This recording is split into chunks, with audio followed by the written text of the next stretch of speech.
12 доктори на науки денеска промовираше Штипскиот универзитет Гоце Делчев во склоп на одбележување 17 години постоење.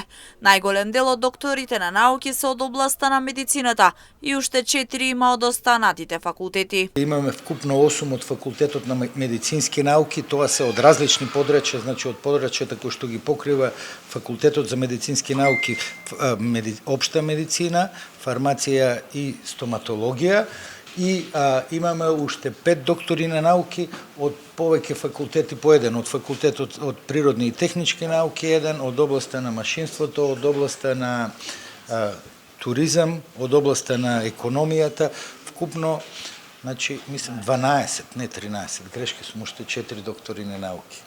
Маја Чочевска докторираше на факултетот за медицински науки од цек фармација, а како што вели нејзината теза, е од полето на радиофармација. Јас работев во делумно на универзитетот овдека, делумно во Универзитетскиот институт за позитронско-емисиона томографија, бидејќи е единствен институт кој што го работи ова поле во радиофармација. И мојата теза беше воведување на нова методологија за развој на нов радиофармацевтик кој што се користи за хипоксични тумори.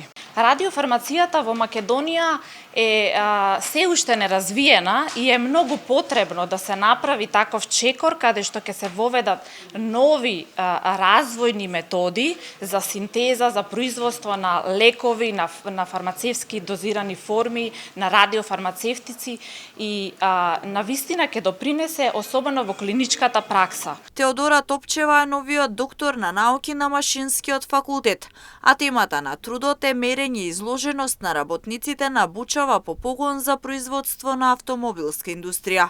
Посочува дека трудот го има изработено со помош на лабораторијата Амбикон при Универзитетот Гоце Делчев Штип, а според истражувањето, компаниите треба да водат сметка за Бучавата во која работат.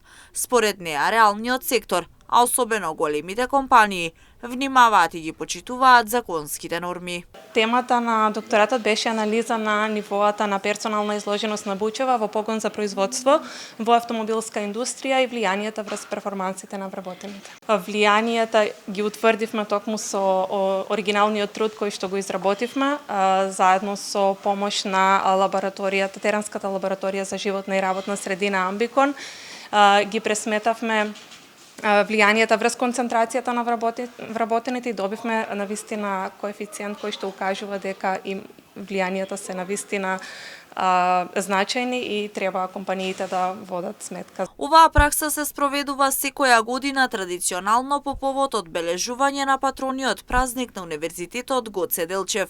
Ректорот Мираковски посочи дека тенденција е секоја година да има повеќе доктори на науки кои своето образование го завршуваат токму на Штипскиот универзитет.